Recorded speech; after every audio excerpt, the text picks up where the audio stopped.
할렐루야. 주일 예배 오신 여러분들을 주님으로 축복하고 환영합니다. 온라인으로 또 예배 드리시는 모든 분들에게도 넘치는 하나님의 은혜가, 성령의 충만함이 이 전선을 타고 여러분의 각 가정으로 실려가게 되기를 간절히 바랍니다. 저희가 이제 신학기가 시작되고 이제 9월이 이제 다가오는데요. 저희가 목회자들이 정성껏 준비한 여러 성경 공부 클래스들이 있습니다. 홈페이지를 참고하시고 또 주보 참고하셔서 여러분 이 가을 학기에 또 열심히 하나님의 말씀도 공부하시고 제자가 되시고 또 다른 사람을 제자 삼는 일에 더욱더 열심을 내실 수 있게 되기를 바랍니다. 오늘 말씀은 에베소 4장 1절에서 6절까지의 말씀으로 함께 나누고자 합니다. 저희 아이들이 어렸을 때 여러분도 그런 경험도 있을 텐데 밤중에 화장실을 가려다가 엄청난 고통을 느끼면서 비명을 지르던 일들이 저는 자주 있었습니다.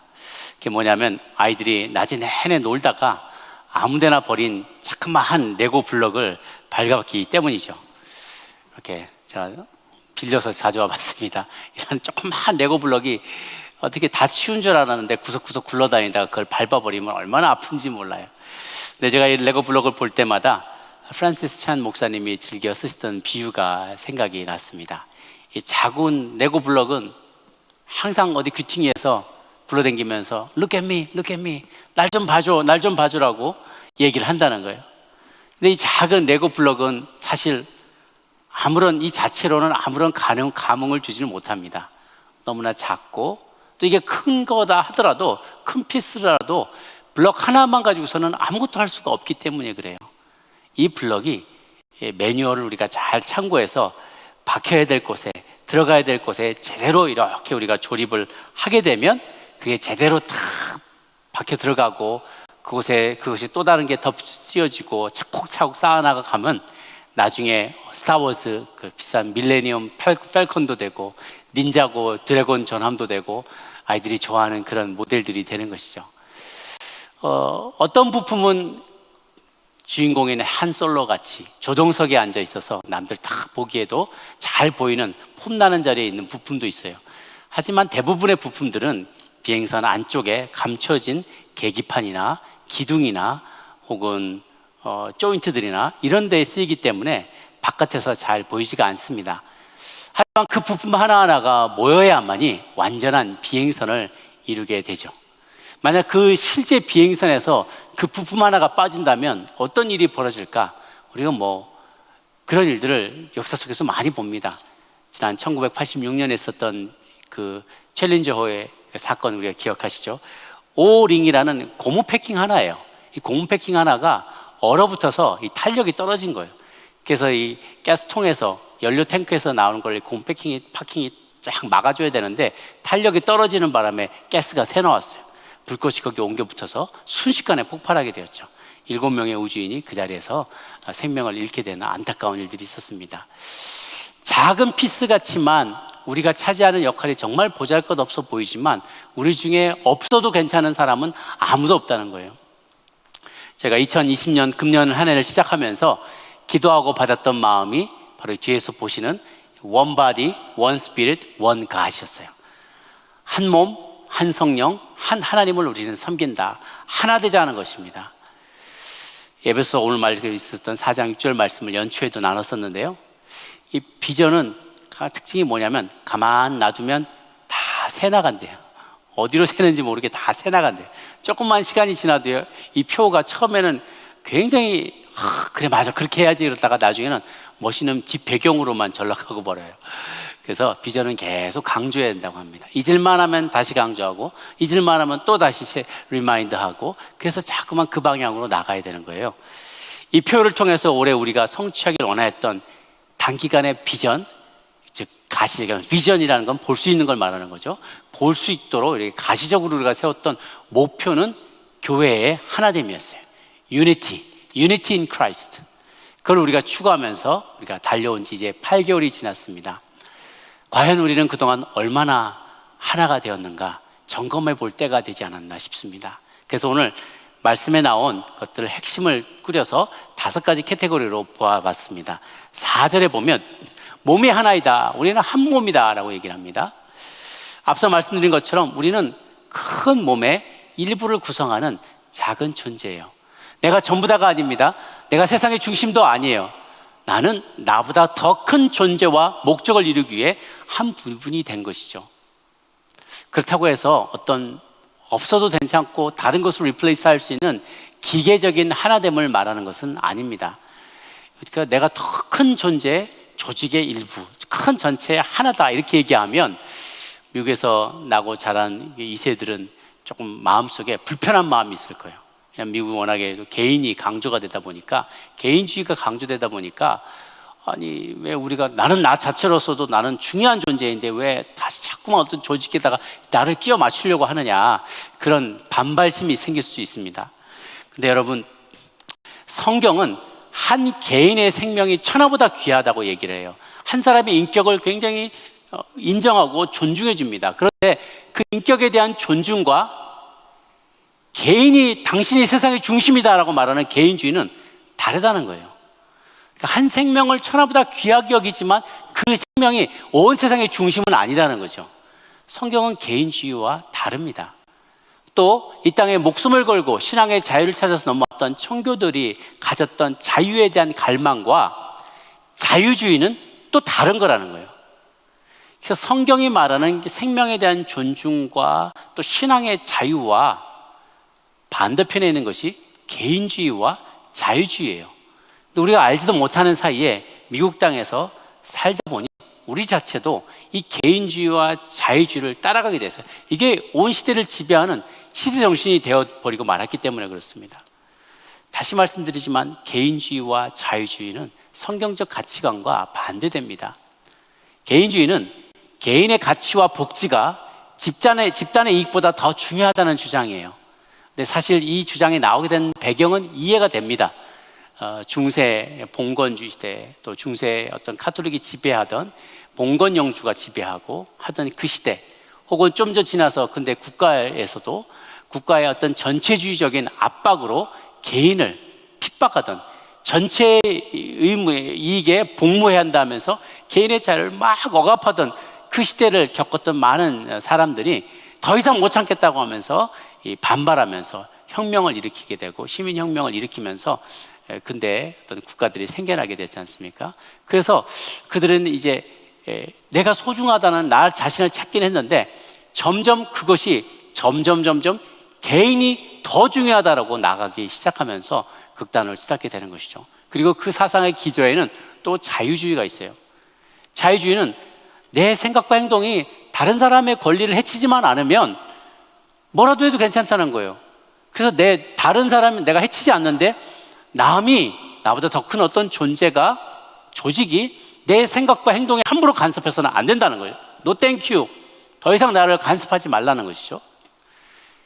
자유주의가 극단을 치닫게 될 때에는 왕이나 국가가 내 삶에 간섭하지 말라고 얘기하게 되죠. 교회도 나보고 이래라 저래라 하지 말라는 거예요. 이렇게 살아라 저렇게 살아라 하지 말아라. 그래서 우리가 찾아가서 누가 정말 죄된 라이프 스타일을 살아가는 사람들에게 거짓말하고 이렇게 성적으로 타락하고 문란한 삶을 살고 술 마시고 도박하고 이런 사람들에게 그런 라이프 스타일은 죄입니다, 하나님이 그걸 싫어하십니다 라고 말하면, 영어 표현에 그런 말, Why are you so judgmental? 왜 이렇게 남을 자꾸 판단하느냐, 나도 널 판단하지 않으니까 너도 날 판단하지 말아라. 내 삶의 주인은 나다. 이건 내 자유다. 이게 내가 선택한 나의 선택이다. 나의 프레퍼런스다. 나는 이렇게 살고 싶으니까 방해하지 말라는 거예요. 우린 누구나 다 내 삶의 기준이 있는 거 아니냐. 너도 옳고 나도 옳고 다 옳다. 잘못된 건 아니다. 이건 다 기호일 뿐이다 라고 말하면서 절대 진리는 없다라고 얘기를 하는 거예요. 근데 우습죠? 절대 진리는 없다라는 말도 절대적일 수가 없다는 거예요. 절대라는 진리는 없어라고 말하는 순간 그 말 자체도 상대적인 게 되기 때문에 그 말을 주장할 수 없게 되는 거죠. 어쨌든 개인주의가 극단으로 치달으면 이기주의로 변질이 되고, 자유주의가 극단으로 치달으면 진리에 대한 상대주의로 변질이 되는데, 오늘날 그 시대까지 가고 있다는 거예요. 개인의 권리를 보호하는 차원을 넘어서서 entitlement. 나는 이런 대접을 받을 자격이 있어. 나에게 이런 권리가 있어. 그래서 Bill of Right. 모든 미국이 태어날 때 있었던 여러 가지 뭐 freedom of speech니 뭔가 많은 것들의 종교의 자유니 뭐 많은 자유들이 있는데 그 자유를 넘어서서 모든 게 내 권리요라고까지 주장하는 극단적인 이기주의까지 나가게 됐다는 거예요. 그리고 신의 영역에까지 넘어가게 되는 것이죠. 진리에 대한 상대주의를 주장하다 보니까 누구나 다 내 마음에 원하는 대로 행동할 수 있다는 그런 오해를 하게 되는 것이요. 아침에는 남자였다가 오후에 기분 내피면 여자 화장실도 들어갈 수 있는 거예요. 내가 언제든지 죽을 수 있는 권리가 있는데 왜 뭐 나보고 뭐라 그러냐. 혹은 우리 부모님도 죽을 권리가 있다. 내 몸에 들어앉은 태아의 생명도 끊을 수 있는 권리가 내게 있다. 이렇게 얘기하기 시작하면 절대적인 기준이 무너지게 되는 거예요. 모두가 상대적인 진리 속에서 혼란에 빠져들게 되는 것이죠. 한번 오케스트라를 생각해 보세요. 오케스트라 시작되기 전에는 사람들이 다 낑깡 막 다 현악기도 줄도 맞추고 궁궁궁궁궁궁 막 하고 오만 소리가 다 나요. 케이오스예요. 케이오스. 말 그대로 무질서합니다. 그런데 지휘자가 탁 들어와서 탁 들기 시작하면 일순간 낑깡낑깡 하던 소리를 딱 멈추고 자세를 잡기 시작합니다. 그리고 딱 들어가기 시작하면 그때부터 또 놀라운 오케스트라 연주 소리가 들려나는 거예요. 나 혼자의 소리를 뛰어넘는, 나 혼자의 소리로 바이올린 하나 가지고서는 도저히 흉내낼 수 없는 엄청난 화음과 멜로디와 비트가 나오기 시작한다는 거예요. 제가 뉴욕에서 잠깐 공부할 때 그 링컨 센터라는 곳이 있어요. 거기에 줄리아드 음대가 그 바로 옆에 있는데요. 학생이다 보니까 이렇게 공짜 티켓들이 가끔씩 왔어요. 친구들이 줬어요. 그래서 들어가서 보면요, 그때 뉴욕 필하모닉의 크루트 마소가 이렇게 지휘자였는데요. 그 엄청 비싼 돈을 주고 볼 수 있는 거를 맨 앞자리에 가서 많이 듣곤 했었어요. 그러면요, 이게 이어폰으로 듣는 거하고는 차원이 달라요. 앞에 있으면 온몸으로 소리가 느껴져요. 쿵쾅쿵쾅 이런 비트가 느껴지고 소리가 함께 느껴지는데요. 그 감동이 얼마나 큰지 몰라요. 각자 지휘자의 소리 없이 각자 바이올린 하나, 첼로 하나, 플루트 하나, 드럼 하나, 심벌자 하나 그 땡땡땡땡 소리를 들으면 하나도 감동이 없을 거예요. 왜냐하면 무질서하기 때문에, 동일한 목표를 향해 나가는 게 아니기 때문에 그래요. 그러나 한 사람의 지휘자의 소리에 맞춰서, 행동에 맞춰서 모두가 한 마음으로 하나가 되어서 한 몸이처럼 되어서 각자가 맡겨진 각자의 고유한 특징과 은사를 가지고 뭔가를 컨트리뷰션 하기 시작하면 놀라운 화음이 오케스트라가 교향곡이 들려지게 되는 것이죠. 길게 얘기했지만 우리는 한 몸이 되어야 하는 것이에요. 한 몸이 될 때 나 자신을 내려놓고 다른 사람과 맞춰가면서 내가 들어가야 될 때 들어가고 내가 빠져야 될 때 잠잠히 있으면서 아름다운 하모니를 이루어나가기를 주님은 기뻐하신다는 것입니다. 그런데 우리가 어떻게 하면 이렇게 유니티를 이룰 수 있을까라고 볼 때 좋은 롤 모델이 있어요. 그 무엇인가? 삼일체 하나님이라는 거예요. 여기에 보면 곳곳에 좀 따로 떨어져 있는데요. 4절에 보면 성령의 하나님이시고 5절에 보면 주도 하나님이시고 6절에 보면 하나님도 한 분이시다. 그래서 성부, 성자, 성령님이 각각 나오지만 모두 다 한 분이시다라고 얘기를 해요. 그래서 우리가 이 예수님께서 그러시죠. 잡혀가시던 날 밤에 제자들을 위해서 기록된 가장 긴 기도문을 올려드리셨어요. 그렇게 하시면서 요한복음 17장 11절에 이렇게 말씀을 하세요. 기도의 내용인데요. 같이 한번 읽어볼까요? 시작. 거룩하신 아버지여, 내게 주신 아버지의 이름으로 그들을 보존하사 우리와 같이 그들도 하나가 되게 하옵소서라고 하셨어요. 예수님께서 우리와 같이 그들도 하나가 되게 해주십시오. 삼위일체 하나님 생각나는 거예요. 그래서 우리가 여기서 우리라는 삼위일체 성부, 성자, 성령을 말하는 거죠. 이 세 분이 왜 그리고 어떻게 하나를 이루셨는지를 잘 관찰해 보면 하나님이 예수님께서 제자들을 위해서 기도하셨을 때 우리가 어떻게 하나 되기를, 무엇을 위해 하나 되기를 원하셨는지, 왜 어떻게 하나 되기를 원하셨는지 예수님의 소원을 알게 돼요. 예수님의 진심이 무엇이었는지, 그 원함이 무엇이었는지를 잘 알게 되는 거죠. 요한복음 17장 4절 5절 말씀도 같이 한번 읽어보도록 하겠습니다. 4절 시작.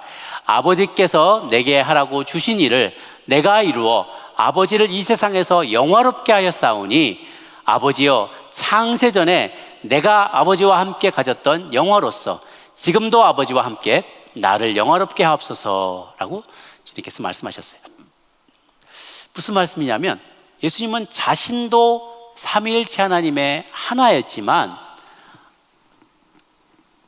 계급이 있는 게 아니잖아요. 동일본질 세위격이라고 하는데요, 동일본질이지만 위격만 다를 뿐이에요. 그런데 동일한 아버지가 시키신 일을 자기는 했다는 거예요. 시킨 대로 내가 완수했다. 내게 하라고 하신 일을, 주신 일을 내가 이루었습니다. 근데 그 일이 뭐냐면 아버지를 이 세상에서 영화롭게 glorify 하시키는 것. 하나님 아버지가 굉장히 높임을 받을 수 있도록 이 땅에서 아버지에서 내가 많이 가르치고 칭찬하고 하는 모든 일들을, 그 덕을 아버지께 돌렸다는 거예요. 그러니까 이제 창세전에부터 내가 내려오기 전에 아버지와 함께 가졌던 그 영광을 나도 누릴 수 있게, 다시 누릴 수 있게 해주옵소서, 나도 영화롭게 해주십시오라고 부탁을 드리는 거예요. 그 하나를 보면 삼위일체 하나님께서 이 땅에, 예수님을 이 땅에 보내셨을 때 목적은 하나님 아버지를 세상에서 영화롭게 하기 위한 목적이 있었다는 거예요. 쉽게 말하면 삼위일체 하나님은 목적을 위한 연합이었다는 거예요. 목적을 위한 연합. 그래서 또 삼위일체 하나님은 인간을 창조하실 때 우리 인간들도 그분과 같이, 그분을 닮아서 거룩해지기를 원하셨다는 거예요. 요한복음 17장 17절의 말씀 같이 한번 보겠습니다. 시작. 그들을 진리로 거룩하게 하옵소서.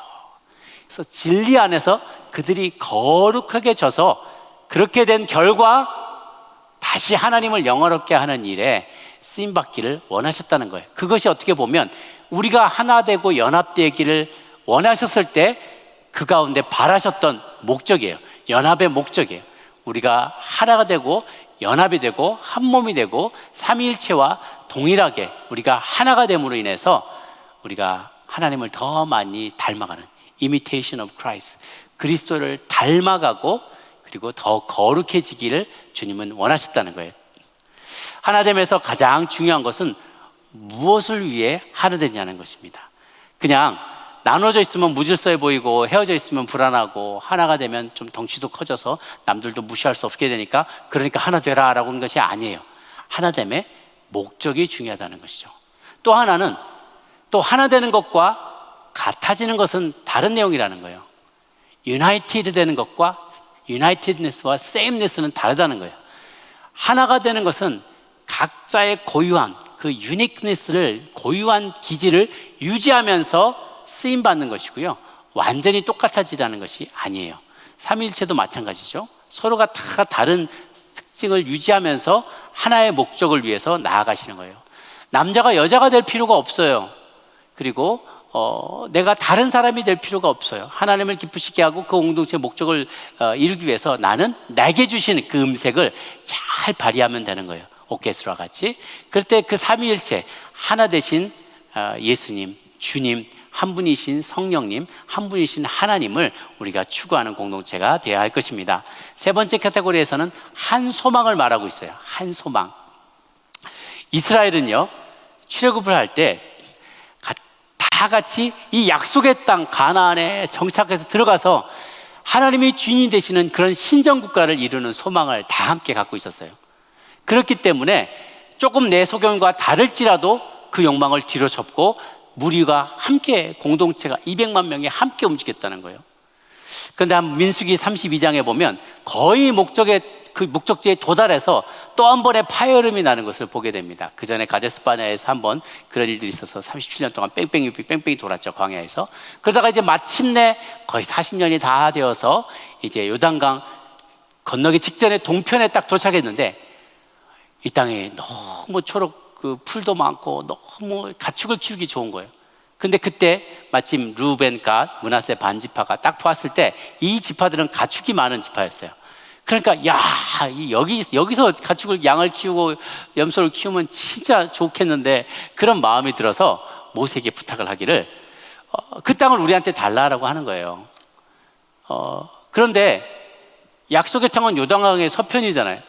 여기 눌러앉겠다고 말할 때 모세가 어떤 마음이 들었겠어요? 엄청나게 화가 나는 거예요. 또다시 이런 일이 벌어지다니, 바로 코앞이 약속의 땅인데 어떻게 여기서 눌러 앉겠다는 얘기를 하냐. 그 생각을 하면서 모세가 그들을 엄하게 책망을 합니다. 민수기 32장 15절에 이런 내용이 있어요. 너희가 만일 돌이켜서 여호와를 떠나면 여호와께서 다시 이 백성을 광야에 버리시리니 그리하면 너희가 이 모든 백성을 멸망시키리라 라고 모세가 크게 야단을 치는 것이죠.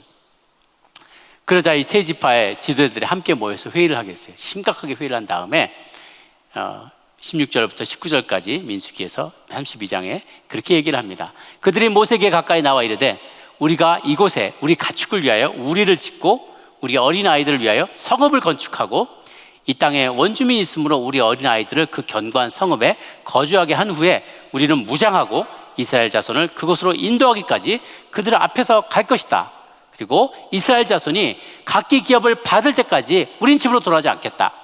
우리는 요단 이쪽 그 동쪽에서 기업을 받았으니까 그들과 함께 요단 저쪽에서는 기업을 받지 않겠다라고 얘기를 한 거예요. 이 말을 들었을 때 모세는 마음이 놓이게 되었어요. 이스라엘 백성들은요, 약속의 땅 가나안을 차지하고 그 땅의 신정국가인 이스라엘을 만든다는 공동의 목표가 있었기 때문에, 한 소망이 있었기 때문에 그 소망을 위해서 서로의 차이에도 불구하고 한 마음으로 똘똘 뭉쳤던 것이죠. 먼 훗날 그들이 또 많은 스토리가 있고 많은 일들이 있고 나서 그들이 훗날 바벨론으로 포로로 끌려가게 되죠. 그리고 70년이 흐른 후에 귀환을 하게 돼요. 그때 유대인들은 다시 스룹바벨과 에스라와 느헤미야와 같은 민족의 지도자들을 중심으로 무너져버린 성벽을 재건하고 성전을 재건하자라는 운동을 벌이게 됩니다. 그때 온 백성이 다 함께 일어나서 도왔던 것이에요. 그 목적은 무엇인가? 그들이 바라봤던 소망, 이스라엘 나라를 다시 재건하고 하나님의 통치를 받는 국가, 그 나라를 세우자는 공통된 하나의 소망이 있었기 때문인 것이죠. 저희 아틀란타 연합장로교회도 마찬가지라고 생각합니다. 해마다 이맘때가 되면 열리는 이제 비전 컨퍼런스가 있어요. 오늘 준비되고 있고, 우리 장로님들, 목회자들이 다 같이 오후 5시부터 모여서 아주 그냥 오늘 끝장 토론을 하면서 같이 기도하고 또 하나님 주신 새로운 비전을 공유하는 시간을 갖게 되는데요. 너무 의미심장한 시즌인 것 같아요. 이때가 우리도 우리 요람을 보면은, 우리 2020년 요람을 딱 보시면 한 페이지 딱 요람을 펴면 머릿말 빼고 목차 빼고 딱 넘어가면서 가장 먼저 나오는 게 사명선언서예요. 아틀란타 연합장로교회 사명선언서. 이게 미션 스테이트먼트거든요. 미션 스테이트먼트가 있고, 보통 이제 미션 스테이트먼트, 비전 스테이트먼트, 그 다음에 코어 밸류, 이렇게 세 가지가 나와요. 뭐냐면 미션은 어떤 보이지 않지만 궁극적으로 우리가 추구하는 최종적인 어떤 목적이에요. 그래서 우리 교회가 세워진 목적이 여기 소개되어 있어요.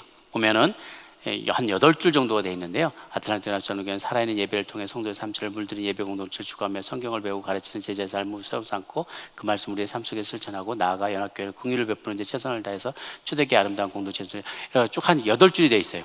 그래서 핵심 키워드만 보면 살아있는 예배, 제자의 삶, 긍휼을 베푸는 초대교회, 위로의 공동체, 가정의 회복, 그리고 성령의 권능으로 선교 공동체를 지향한다라고 되어 있어요. 제가 이것을 너무 길어서 한 2줄 정도로만 요약을 했어요. 제가 더한 건 하나도 없고 이것을 정말 잘 저하고 너무 맞는 마음이에요. 제가 와서도 이것을 읽고 너무 마음이 흡족했어요. 이 아틀란타 연합장로교회가 세워진 설립의 비전, 미션이 제가 가진 미션하고 똑같은 거예요. 그래서 제가 한번 짧게 임팩트 있게 좀 만들어 봤는데요. 말씀의 가르침과 성령의 인도하심을 따라 예비하고 세대를 초월하여 제자를 삼으며 복음 전도와 사회 참여와 선교를 통해 하나님 나라를 확장하는 건강한 교회를 이룬다.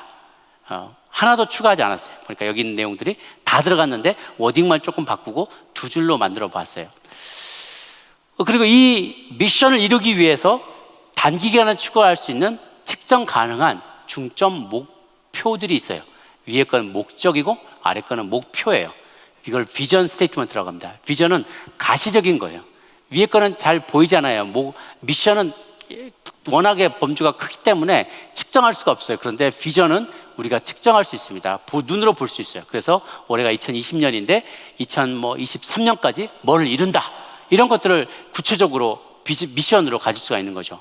미션 2025 뭐 2020, 2025 뭐 이런 식으로 해가지고 회사에서도 그런 걸 많이 하고 합니다. 예를 들면 성령이 이끄는 성령 집회를 매달 기획하고 실천한다. 혹은 뭐 전교인 중에 70% 이상의 교인들이 매일 큐티와 1대1을 생활하도록 한다. 혹은 80% 이상의 동역이 격주로 동역 모임을 갖도록 한다. 거기까지 이르게 한다. 우리 장로님들은 적어도 한 번씩은 다 선교지에 다녀오셔서 지속적으로 선교지와 선교를 위해 하나씩의 나라를 품고 기도하도록 한다. 뭐 이런 것들이 예를 드는 겁니다. 긴장하지 마시고요. 예를 들면 이렇게 우리가 다 한다. 이것이 어떤 액션 플랜인 것이죠. 이게 비전에 해당되는 거예요. 그 다음에 있는 코어 밸류, 핵심 가치는 기업의 문화와 같은 거예요. 우리는 이 일들을 해나갈 때 어떠한 태도를 해나간다라는 거죠. 예를 들면 평신도가 적극적으로 사역에 참여하는 그런 교회를 만든다. 혹은 사역보다 가정이 우선이다. 가정의 회복이 먼저다. 혹은 재정은 투명하게 집행한다. 감사하고 공개한다. 뭐 이런 것들을 우리가 코어 밸류로 삼을 수 있죠. 핵심 가치예요. 문화에 해당되는 것입니다. 그래서 이렇게 큰 미션과 비전과 핵심 가치라는 공동의 목적과 목표와 문화가 있을 때 우리는 각자의 차이에도 불구하고 한 마음으로 나갈 수 있어요. 한 소망이 있기 때문에 그래요. 우리의 미션은 무엇이다? 정말 궁극적으로 하나님 나라를 확장하는 그런 건강한 교회가 되기를 원하는 그런 미션이 우리의 소망이기 때문에 한 소망을 붙잡고 우리가 나아갈 수 있게 되는 것이죠. 그럴 때 우리 안에 있는 사소한 차이들과 비본질적인 것은 얼마든지 양보할 수 있어요. 그건 핵심이 아니기 때문에. 저는 심지어 우리 안에 있는 그 내규 같은 것도요, 이건 성경이 아니에요. 그렇기 때문에 이거는 얼마든지 바꿀 수 있어요. 그때그때의 시기에 상황에 따라서 우리 상황에 따라서 이렇게 하는 것이 더 많은 사람들에게 은혜를 끼치고 우리가 더 영향력을 미칠 수 있다면 언제든지 바꿔도 돼요. 이거는 법이 아니고 성경이 아닙니다. 그래서 그러나 우리가 미션은 바꿀 수는 없어요. 미션은 정말 우리가 하나님께로부터 받은 거기 때문에 그 미션을 가지고 그리고 그것의 구체적인 실행 계획을 비전을 세워서 그리고 그것을 어떤 방식으로 해나갈지는 컬처를 가지고 해나갈 때 동일한 소망으로 우리는 하나된 공동체가 되어서 그것을 향해서 목표를 향해서 목적을 향해서 목표를 향해서 계속해서 진군해 나갈 수 있는 것이죠. 그 일에 함께 동참하시는 저 여러분이 되시기를 주의 이름으로 축원합니다. 네 번째 카테고리는 한 믿음입니다. 그리할 때 우리에게는요, 하나님이 우리를 도와주실 것에 대한 동일한 믿음을 갖게 해주세요. 우리에게 그런 믿음을 갖게 해주십니다. 한 믿음이라는 것은 정말 중요하더라고요. 똑같은 믿음을 갖는다는 게 얼마나 놀라운 힘을 갖고 있는지요. 제가 선교지 가서 처음 깨달았어요. 일본에 선교를 하기 위해서 러브 소나타라는 선교 프로그램을 한 10년 이상을 진행을 했는데요. 그때 제가 일본을 정말 수시로 다녀왔어요. 일본을 한 20번도 넘게 갔던 것 같아요. 근데 그때 갈 때마다 정말 다음에는 가고 싶지 않은 거예요. 일본 분들이 일본이 굉장히 나이스하고 깨끗하고 그런데 같이 그 엔지니어들과 일하고 뭐 영상이니 음향이니 뭐 내부 객실이니 또 예약하고 막 이런 비행기 플라이 잡고 이런 거 할 때 이분들이 계속 우리는 무시하는 거예요. 엔지니어들이 특히 많이 무시해요. 그쪽에 오디오 이렇게 하시는 분들이 엔지니어들이 뭐 알지도 못하는 게 와가지고 뭐라 그런다고 계속 무시를 하는 거예요. 저와 저와 같이 있는 엔지니어들도 한국에서 온 엔지니어들을 많이 무시를 하시는 거예요. 근데 저희들도 마음속에 또 그분들은 이게 굉장히 매뉴얼대로 가기를 원하거든요. 그래서 근데 우리는 또 성령의 인도심을 받잖아요. 또 전날 바로 그날 당일날 새벽에 또 성령님이 주시면 배경을 다 바꿔요. 이렇게 해달라 그러면 그분들 너무 힘들어하는 거예요. 그러면서 이거 되지도 않는 일이라고 그렇게 하실 때 우리는 또 밤새 그걸 바꿔가지고 배경을 바꿔놓거든요. 또 그게 돼요. 그분들도 막 놀라요. 어쨌든 그렇게 일을 하나 가는데 우리는 어떻게 보면 그들은 우리를 식민지화했고 우리는 피지배 민족이었잖아요. 그래서 우리 마음속에 이렇게 맺힌 게 많아요. 그런데도요, 같은 하나님을 믿는다는 이유만으로요, 일본 목사님들과 같이 손을 잡고 기도하면 얼마나 눈물이 많이 나오는지 몰라요. 그냥 정말 눈물을 펑펑 쏟으면서요 기도를 하는데, 그때 같이 갔던 성도님 중에 그렇게 기도하다가 방언이 터지고 하나님의 성령을 체험하고 이런 분들이 많아요. 정말 내가 그 마음에 맺혔던 것을 확 풀어놓으면서 우리도 죄인입니다. 하영조 목사님, 내가 죄인입니다. 내가 여러분들 용서하지 못하고 여러분을 더 많이 사랑하지 못한 우리가 죄인입니다. 그러면서 나를 용서해달라고 하 목사님이 공개적으로 그렇게 얘기를 하셨거든요. 그럴 때가 서로 다 울면서 하나가 되는 거예요. 손을 꼭 붙잡으면 돼.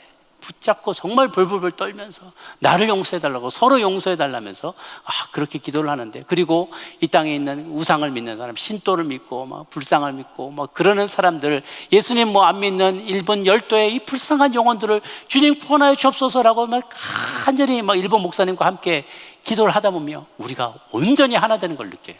무엇 때문에 그게 가능한가? 한 믿음이 있었기 때문에 그래요. 한 하나님을 믿는 한 믿음, 동일한 믿음을 가졌기 때문에 우리의 언어와 문화와 역사의 차이에도 불구하고 우리가 하나가 되는 놀라운 역사가 일어나게 되는 것이죠. 바벨탑 사건도 우리가 기억하시죠? 그때는 우리가 교만하여서 하나님을 대적함으로 언어가 다 갈갈이 찢겨졌잖아요. 다 남들이 뭐라고 하는지, 흙 좀 줘 그러는데 그러는데 흙 달라는지 돌 달라는 거지 물을 달라는 거지 못 알아들으면서 사람들이 일이 진척이 안 되고 싸우고 그러면서 온 땅이 흩어지게 됐어요. 그런데 이거를 뒤집어 놓은 것이 오순절 방언 사건이었죠. 오순절에 성령이 임하면서 제자들이 각자 난 곳 사람들이 와 있는 사람들의 난 곳 방언으로 복음을 전하기 시작하면서 각 곳의 언어가 통일되기 시작하는 거예요. 교회가 생겨나고 초대교회, 부자와 가난한 사람, 주인과 종이 같이 사랑의 떡을 나누면서 교제를 하게 되었어요. 믿음의 교제를 나누게 되었어요. 유대인과 헬라인이 차이가 없게 되었어요. 지배 민족과 피지 민족이 다 같은 믿음 때문에 하나가 된 것이죠. 믿음이 하나라는 것은요, 다른 신앙을 전하지 않는다는 뜻이기도 해요. 비진리를 진리라고 말하지 않는 것을 말하는 거예요. 우리는 그래서 닥치고 하나 되라는 게 아니에요. 무조건 하나 되라는 게 아닙니다. 만약에 다 한 마음이 돼서 동성애를 지지한다, 그거 안 한 만도 못하는 거예요. 성경에 기초한, 진리에 기초한 바른 믿음으로 우리가 하나가 되어야만 하죠. 그래서 그렇게 동일한 믿음, 한 믿음을 갖게 되면 가정이 하나가 됩니다. 일터가 하나가 돼요. 사회와 국가가 하나가 되는 것이죠. 중국에 선교사님으로 계시던 분이 돌아오셔서 전해주신 말씀이 참 기억이 많이 나요. 그분이 그 지역에서 고아원을 운영을 오랫동안 하셨는데, 다른 종교는 엄청 핍박을 하더래요. 공안이 막 이렇게 티베트 종교들 막 탄압하고, 무슨 뭐 어때요, 이 일본에서 온 무슨 호랑 무슨 개교인가 뭐 그것도 막 탄압하고 다른 것도 다 못하게 하고 이 막 그 핍박을 하는데, 이 선교사님이 하는 사역은 모른 척하고 그냥 넘어가시더래요. 이분이 나중에 참 궁금하기도 했고, 그래서 공안한테 먹을 것도 사주면서 어떻게 선생님 저는 어떻게 잘 이렇게 괜찮은가 보죠? 이렇게 애들려서 물어봤대요. 그랬더니 이 공안이 하는 말이 기가 막힌 말을 해요. 자기가 가만히 지켜봤대. 나는 굉장히 중국의 그 나라를 위하는, 나는 애국자라고, 나는 나라를 생각하는 사람이라고. 그런데 이렇게 가만 보니까 다른 종교들은 어떻게든지 막 중국 국가를 해치려고 하고 이렇게 막 분열시키게 하고 국가에 대한 어떤 해를 끼치는 것 같은 자기는 그런 인상을 받았는데, 기독교는 아무리 봐도 그게 아닌 것 같더라는 거예요. 기독교는 아무래도 사회를 통합하는 기능이 있는 것 같다라는 그런 얘기를 해요. 쉽게 말하면 우리 로마서에서도 위에 세운 권위자에게 순복하라고 하잖아요. 그러니까 우리가 막 적극적으로 막 사회를 막 뒤집어 엎고 혁명을 일으키는 세력인 것 같지가 않아요. 그러면서 다 자기가 할 일들을 찾아서 하는 거예요. 고아원을 운영하고 어려운 사람들, 한 자녀밖에 못 두기 때문에 딸을 낳거나 또 뭐 둘째 아들이 있거나 그래도 다 갖다 버린단 말이에요. 그 아이들을 데려다가 선교사님이 먹이고 입히고 내 새끼처럼 그렇게 키우는 모습을 보면서 참, 그렇지 않고 이 아이들이 그냥 막 거리 아이들로 자라나면 사회가 불안정해지고 힘들어질 텐데, 사회가 안정적으로 다가갈 수 있도록 사회를 통합하고 사람들을 이렇게 하나가 되게 하는 순기능이 있는 것 같다는 거예요. 그래서 자기는 이를 보면서, 자기는 기독교인이 아니지만 정말 만약에 종교를 택하라고 한다면 자기는 기독교인이 되고 싶다고, 또 교인들이 우리 국가의 위정자들 위해서 기도하는 이야기를 들었다고, 그거 참 너무 고맙고 감사한 일이라고 그렇게 얘기를 했다는 거예요. 제 얘기가 아니라 그 공안의 얘기예요. 그것이 우리가 투사하고 싶은, 우리가 바라고 꿈꾸는 그런 모습이 아닌가 생각을 합니다. 분열시키는 것은요, 마귀가 잘하는 거예요. 마귀의 스페셜티예요. 전략이 뭐죠? Divide and conquer. 나눠서 분열시켜서 각각 다 조그매졌을 때 걔들을 잡아먹는 게 마귀의 속성이죠. 우리가 거기에 속으면 안 돼요. 어느덧 우리도 모르는 사이에 United States of America가 Divided States of America 돼버렸어요.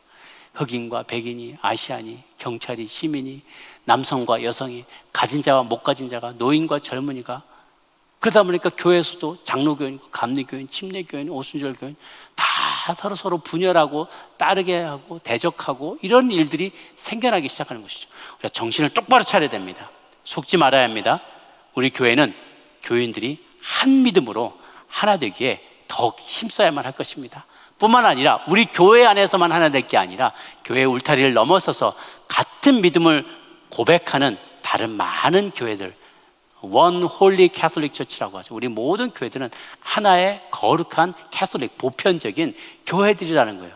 그 주님 안에서 우리는 다 동일한 형제, 자매인 것이죠. 그래서 우리는 우리의 한 몸을 잘 지키면서 한 믿음으로 나아갈 것이 필요합니다. 다섯 번째 마지막 카테고리는 한 세례. 또한 우리는 우리의 죄를 씻기시는 예수님의 대속적인 사역을 기억하면서 물로 죄 씻음에 세례를 받았다는 사실을 기억해야 돼요. 그래서 한 세례를 받은 사람들입니다. 세례는 다 다르잖아요. 담임 목사님이 세례 줬던, 부목사님이 세례를 줬던, 선교사님이 세례를 줬던 그 세례는 다르지 않아요. 그건 증거입니다. 내가 이미 믿은 바에 대해서 공적으로 증거하는 것에 대해요. 내가 예수 그리스도의 대속적인 죽음 때문에 내 죄가 다 씻김 받았다라는 것을 성도들과 하나님 앞에서 공적으로 증언하는 의식인 거예요. 그래서 우리는 세례는 그 믿음이 동일하면 같은 세례를 받은 것이죠. 근데 우리 교회가 분열하게 되잖아요. 그럼 우리 죄를 위해서, 죄를 씻기기 위해서 돌아가신 그리스도의 십자가를 헛것으로 만드는 것입니다. 여러분, 우리는 세상에서 똑같은 이름으로 불려져요. 만약 우리가 천국에 가게 됐을 때 아니면 하늘나라에 가서 심판대 앞에 서게 된다면 만약 하나님이 이렇게 얘기하실까요? 자, 이쪽 줄에는 다 장로교인들 앉으시오. 자, 이쪽 줄에는 다 침례교인들 앉으시고, 저 셋째 줄에는 감리교인들 다 앉으시고, 자, 이쪽에 가산점 3점, 여기 2점, 1점 이렇게 하지 않으신다는 거예요. 우리는 다 당신은 그리스도인이냐 아니냐 라고 주님께서 물으실 거예요. 너는 예수 그리스도의 대속적인 죽음을 믿고 내 죄를 씻김 받았느냐, 믿지 않았느냐, 그렇게 나누신다는 거예요. 내가 어느 교회 출신인지 물어보죠. 대형 교회를 섬겼냐, 너 교회는 얼마나 컸냐, 헌금은 얼마나 했냐, 더 많이 봉사 시간은 얼마나 되냐, 너가 직분은 어디까지 있다가 왔냐, 이런 거 하나님 물어보지 않는다는 거 하나도 소용이 없어요. 얼마나 우리가 그리스도를 닮아서 서로 사랑하며 하나 되었고 그리고 더 많이 거룩해졌냐를 주님은 물어보실 것입니다. 사랑하는 여러분, 우리 에베소 4장 1절에서 6절까지의 말씀을 나눴습니다. 이것이 우리의 비전이었습니다. 올 한 해 동안 우리가 하나 되기를, 그리스도 안에서 하나 되기를 간절히 꿈꾸면서 함께 나눴던 비전이었습니다. 하루순간, 하루아침에 또 몇 달 만에 이루어질 수는 없을 것입니다. 그러나 여러분, 그리스도를 본받아서, 삼위일체 하나님을 본받아서 우리 안에 차이가 있지만 우리는 주님 안에서 한 몸인 것을 잊지 마시고 서로의 차이를 오히려 더 우리는 셀러브레이트 하면서 나와 다른 분이 있기 때문에, 다른 악기가 있기 때문에 더 아름다운 하모니를 이뤄낼 수 있다는 것에 대해서 자부심을 가지시고 서로를 존중하면서 한 몸 된 것을 기뻐하며 아름답게 주님 안에서 하나됨을 지키는 성숙한 믿음의 공동체가 다들 될 수 있게 되기를 주님의 이름으로 축원합니다.